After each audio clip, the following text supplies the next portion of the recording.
Hello my Geek Fam! Have you seen the documentary Teams Vermeer? It is an interesting take on the works of the Dutch master seen through, well, the lens, pun intended, of an engineer. But is it possible?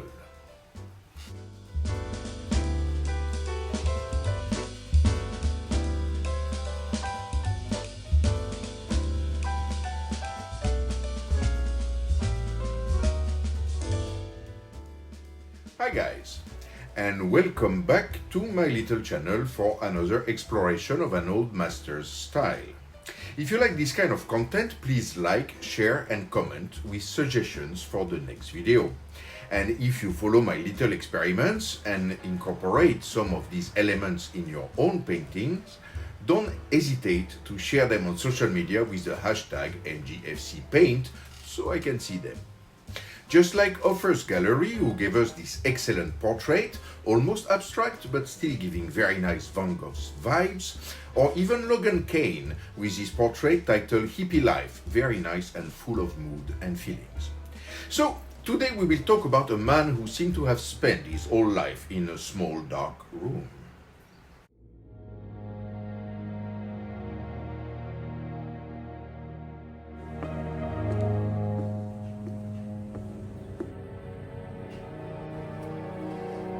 Yes, hello, Mr. Vermeer. I am Clarice Starling.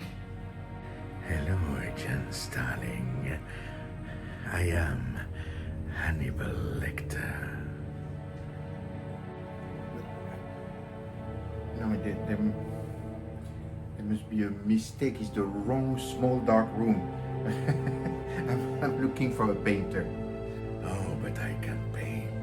See this fabulous still life with fava beans and a nice Chianti. Okay, there's definitely a mistake. Guard, open the door.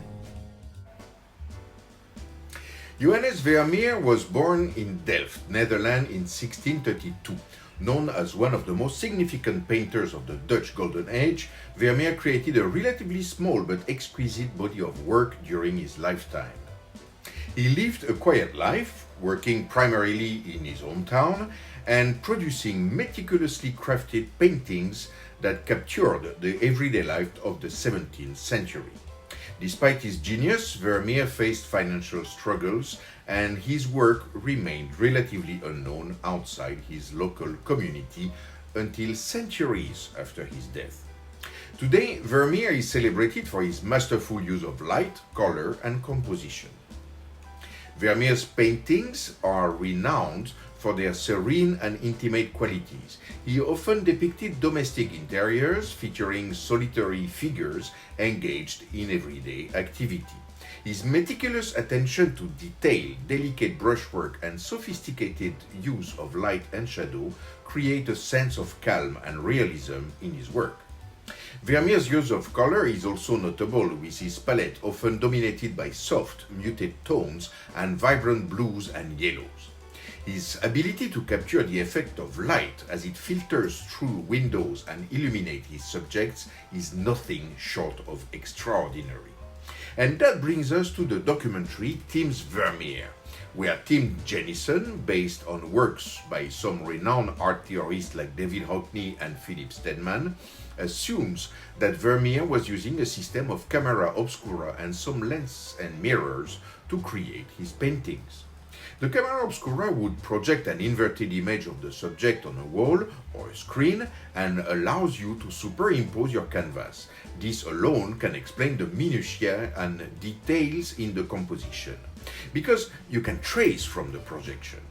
However, Vermeer is noted for his fantastic work with color, especially the tones of each color, which give the illusion of light and shadows. But working with a projection makes the precision in colors impossible, because whatever you put on the canvas is always influenced by the color of the projection itself. Tim Jennison therefore explains that the use of a 45-degree angled mirror to compare the color you paint to the actual colors of reality is a necessity, and also theorized that Vermeer could have used a kind of lens and concave mirror system. But we will not go into that today because, well, first, it's difficult to reproduce at home, and second, I don't agree completely with it. Let me explain. Numerous camera obscuras of the time were able to have an horizontal display of the image on a flat screen, and since most painters use a vertical easel and do not paint flat on the table, it would seem easier and more natural to have a comparator mirror directly above this flat horizontal screen and paint on a vertical surface without the need for another mirror or lens. And this is absolutely possible in terms of technology of the time, so I decided to give it a try. But would this give us the rendition of light achieved by Vermeer? Well, let's see.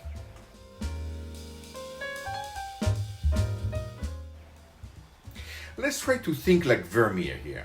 In a lot of his paintings, we see the corner of a room with the sun coming through the windows, creating a very nice chiaroscuro effect. A usually solitary person is busy with their day-to-day activity. I looked at several places in my house, and one of the places that had not only a window, but also enough space for a character to be doing something there, was the corner of my living room. You may recognize this place because I painted it in the style of Matisse in this video, and it's also the place where I record my museum mysteries video. And that gave me an idea. Why not have a little scene with the curator together with his pet skull, Yorick? After all, there is something intemporal about his costume, and the character has enough pomp and gravitas to be featured in such a style. So we took some pictures and ended up with a nice pose. I even added an aging filter to give the picture an air of old painting.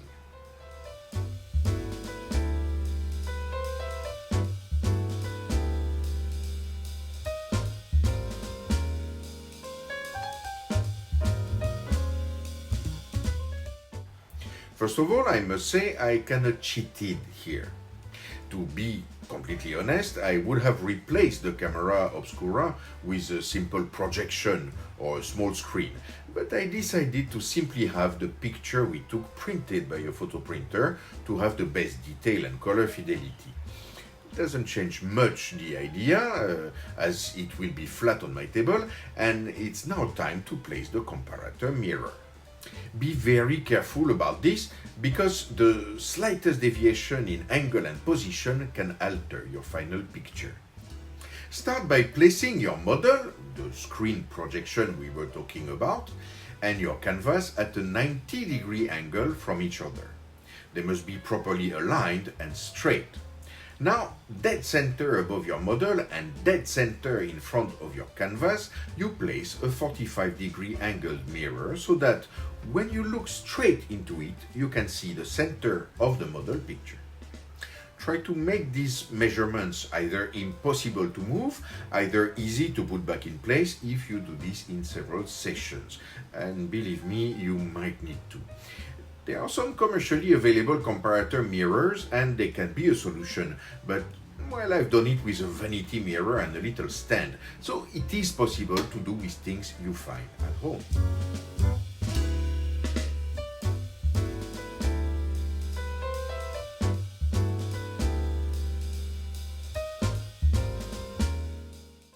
Now, get your paint and brushes ready. Look at the center of your mirror with one eye closed. What do you see? In my case, it was a red candle. If you move your eye a little bit, you should be able to see the place where this detail goes on your canvas. Paint it. Adjust the color if it seems too light or too dark. Try to compare with the edge of the mirror the color, the shape of your detail, and correct it to be as close as possible to the original. Then you can slowly move on the side, what's on the left, on the right, up or down, and you slowly progress to cover more of your canvas. When the edge of the mirror disappears into what you have painted on the canvas, you know you are in the right direction and you can venture further. I must highlight that this way of painting is very strenuous on the eye, and you might want to take breaks frequently.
Now that you have the center of your image, let's take a look at the limits of the edges. Try to locate the four corners of the model and mark them on your canvas. If everything is aligned, you should have a frame the same size as your original image. But to be honest, unless you are using precision tools, there will be a bit of warping and distortion. I hope it will be minimal. You can start working on these corners exactly the same way we did for the center.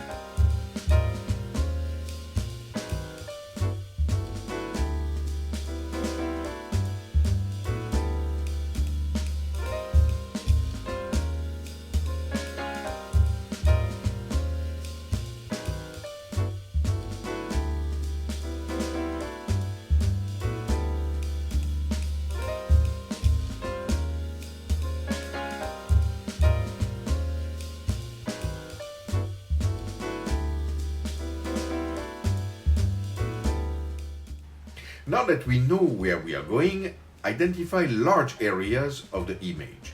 In my case, the red chair, the dark cabinet in the back, etc., etc.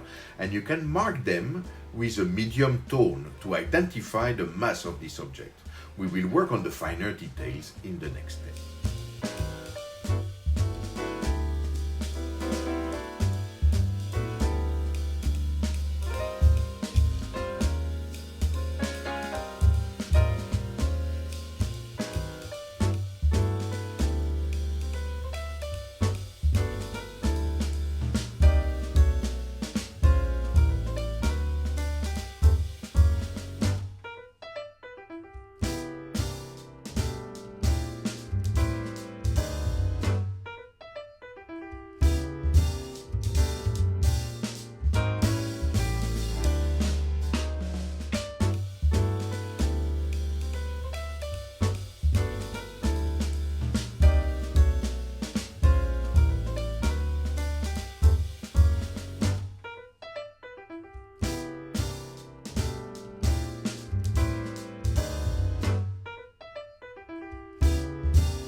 Once you have most of the composition down on your canvas and still using the comparator mirror, add the highlights and the shadows of each of these zones to get the structure of your objects.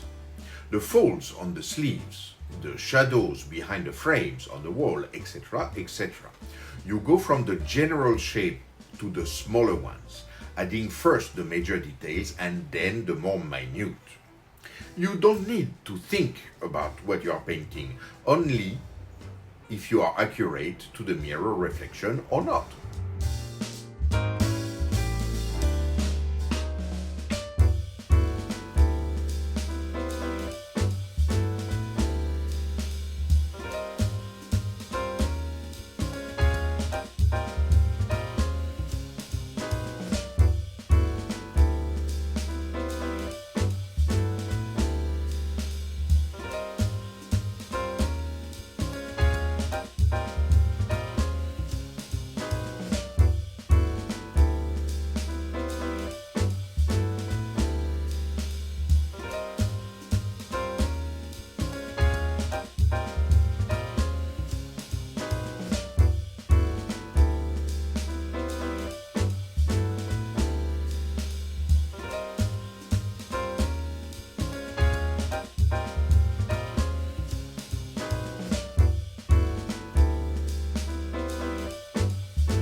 As you have noticed, you need to work with brushes that are smaller and smaller as you go along.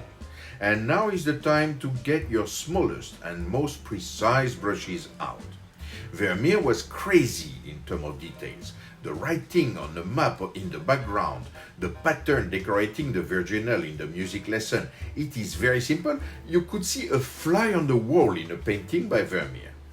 So go crazy. You can now remove your canvas from the comparator mirror if needed. I know these small details can sometimes need to be done in different positions. Also, Vermeer was never using a contour or an outline for his subject. If two objects were in the same tone and value, well, so be it, just like the nose and cheek of the girls with the pearl earring. So, here we are with a classical painting using a technique that Vermeer could have and was most probably using. I hope you like this foray into a more technical approach of painting. I will see you next month.